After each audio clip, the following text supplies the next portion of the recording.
ত্রয়োদশ জাতীয় সংসদ নির্বাচন সামনে রেখে গাজীপুর ও গোপালগঞ্জে 22 প্লাটুন বিজিবি মোতায়েন করা হয়েছে। নির্বাচনের সময় শান্তিপূর্ণ পরিবেশ নিশ্চিত, আইন শৃঙ্খলা রক্ষা ও ভোটাধিকার সুরক্ষার লক্ষ্যে মোবাইল ও স্ট্রাইকিং ফোর্স হিসেবে দায়িত্ব পালন করবে বাহিনীটি।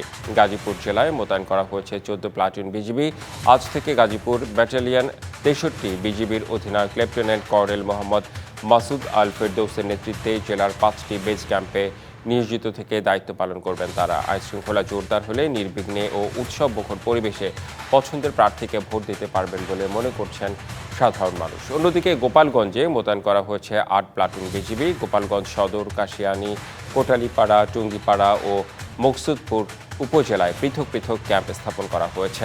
ঢাকা খুলনা মহাসড়ক সহ সকল উপজেলা ও গোপালগঞ্জ শহরের বিভিন্ন গুরুত্বপূর্ণ স্থানে চেকপোস্ট বসিয়ে বিভিন্ন যানবাহন তল্লাশির কাজ শুরু হয়েছে।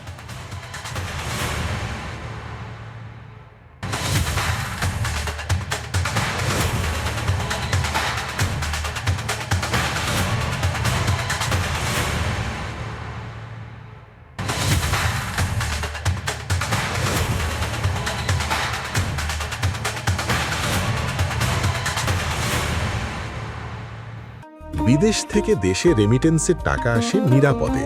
তাই আজই আপনার আপনজনকে বলে রাখুন, রেমিটেন্সের টাকা যেন শুধু নগদেই পাঠায়।